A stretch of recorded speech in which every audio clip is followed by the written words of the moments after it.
Of AD equal to 1 at all points, how it is possible, कैसे होता है, कैसे इसको रिप्रेजेंट किया जाता है, उसको हम लोग जो है देखेंगे, जानेंगे।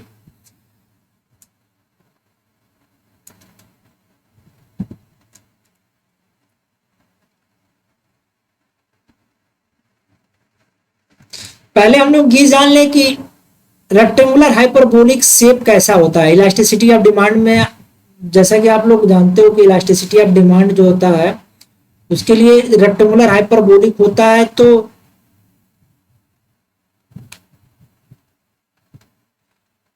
कहा जाता है कि elasticity of demand eight all points क्या होता है, इक्वल टू 1। लेकिन कैसे होता है हम लोग उसके बारे में जानेंगे।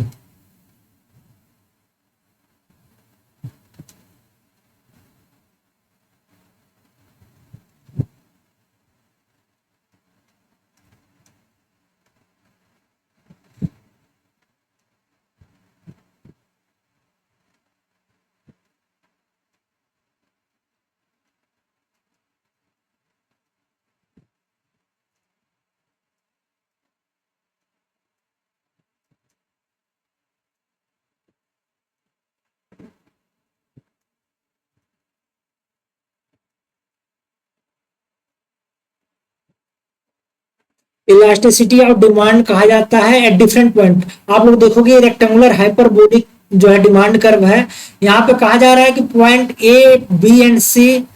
Eight point A B and C elasticity of demand would be equal to 1। How? अब हम लोग को वही प्रूफ करना है कि इलास्टिसिटी ऑफ डिमांड जो है रेक्टेंगुलर हाइपरबोलिक के लिए 1 क्यों होता है, कैसे होता है। तो उसको हम लोग करेंगे, सॉल्व करते हैं।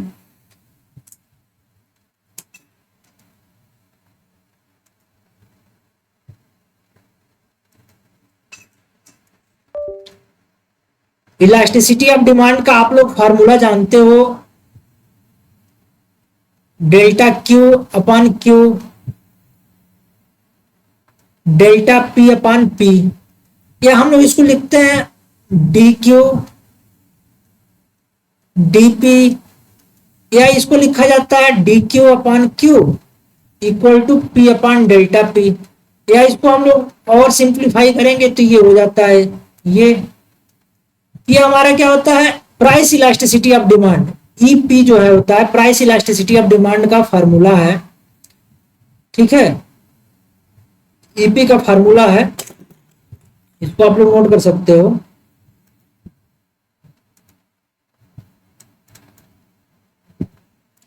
और क्या होता है, ये प्राइस इलास्टिसिटी ऑफ डिमांड जो होता है,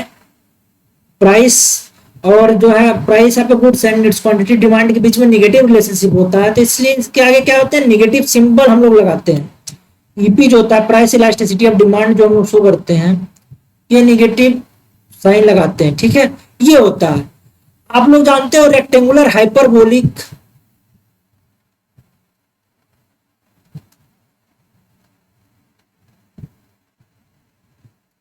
हाइपरबोला का इक्वेशन क्या होता है,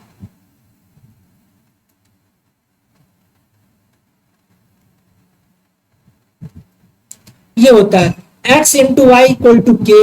ठीक है। या इसको आप लोग y, आप x जो है आपका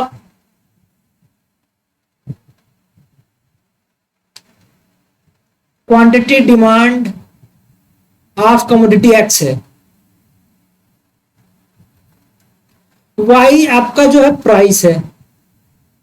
इसको p की जगह हम लोगों ने y रखा है, ठीक है, एक्स वाई के रूप फॉर्म में रखा है, और के आपका क्या है, कांस्टेंट।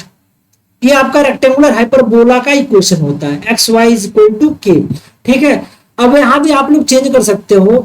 क्योंकि हमने प्राइस को क्या ले लिया है, वाई ले लिया है, तो ये क्या हो जाएगा, और क्यू को ले लिया, क्वांटिटी को हमने एक्स ले लिया है, तो ये हो जाएगा आपका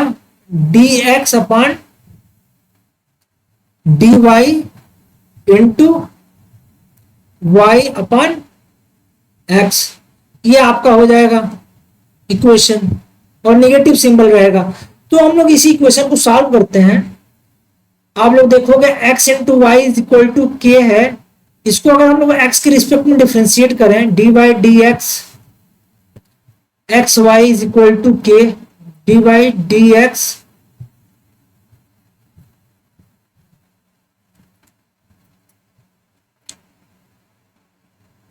एक्स के रिस्पेक्ट में करोगे आप लोग तो ये हो जाएगा, प्रोडक्ट रूल लगेगा तो y and plus x D Y by D x आ जाएगा आपका, ये इक्वल टू के रिस्पेक्ट में जो है डी बाई डी एक्स के रिस्पेक्ट में करेंगे तो ये क्या हो जाएगा, जीरो हो जाएगा। आगे आप लोग जब इसको सॉल्व करोगे तो y इज इक्वल टू क्या हो जाएगा, y is equal to minus k x D Y by D x हो जाएगा, या फिर इसको हम लोग ये लिख सकते हैं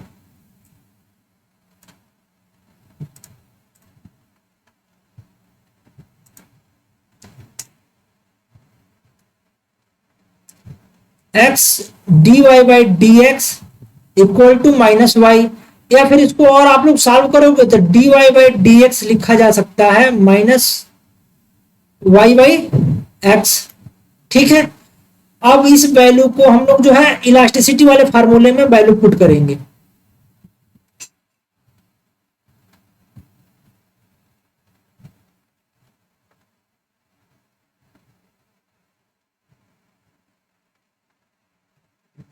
price elasticity equation, price elasticity वाले इक्वेशन में आप लोग जब वैल्यू पुट करोगे ईपी इक्वल टू यहाँ पे था माइनस और ये था delta X upon delta Y into Y upon X, ये था। यहाँ पे जब वैल्यू पुट किया जाएगा तो इसकी वैल्यू आप लोग देखोगे क्या आ रहा है,